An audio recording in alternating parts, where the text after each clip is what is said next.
The Scriptures unequivocally testify that the atonement of Jesus Christ covers the family of our Adam and none else.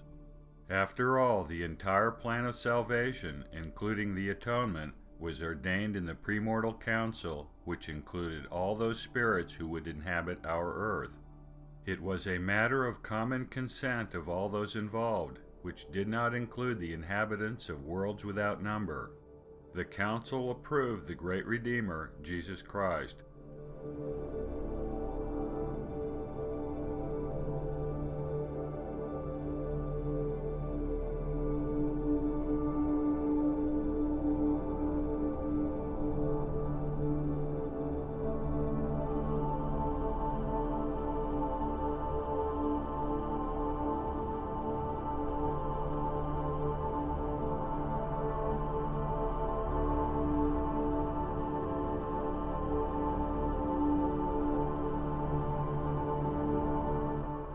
The Scriptures are also insistent that the atonement was necessary in part due to the transgression of Adam, also known as the fall.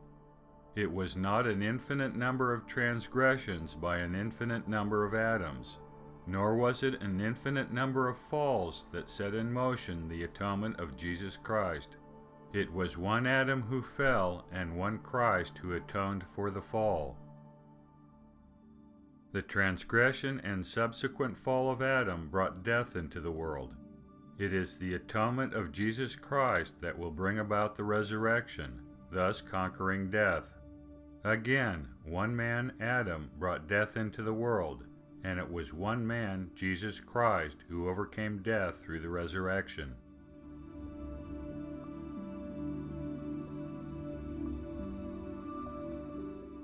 Samuel the Lamanite prophesied to the Nephites of the death of Jesus Christ. His death on the cross brought to pass the resurrection and redemption from the first death, or spiritual death, brought on by Adam's fall.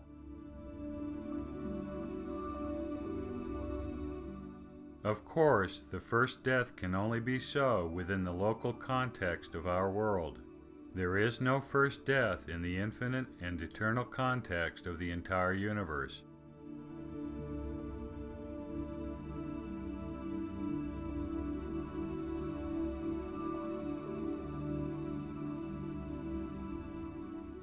The Apostle Paul testified to the Corinthians that Jesus Christ was the first fruits of them that slept.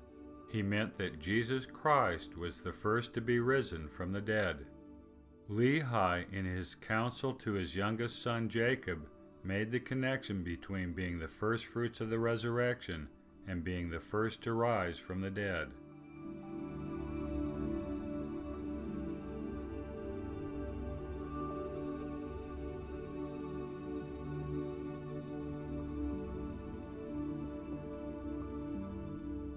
The term first fruits is a reference to harvesting, where the first fruits are the earliest crop of the year.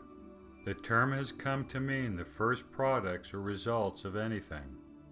Ancient Israel, by the command of God, offered the first fruits of their harvest to the priest, who then placed the basket at the altar.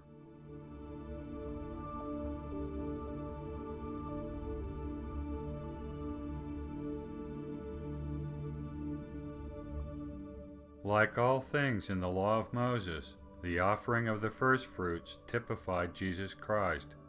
Similarly, Adam was commanded of the Lord to offer the firstlings of his flocks. This was done to typify the sacrifice of Jesus Christ, as the book of Moses makes clear.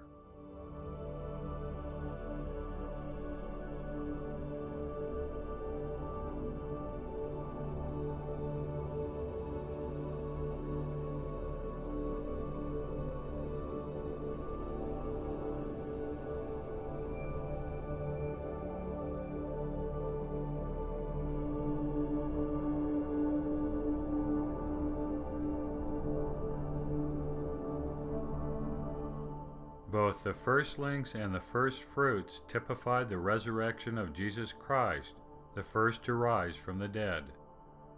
Like the first death, the first fruits of the resurrection can only be true within the context of the local principle. Jesus Christ is the first to rise from the dead in this world.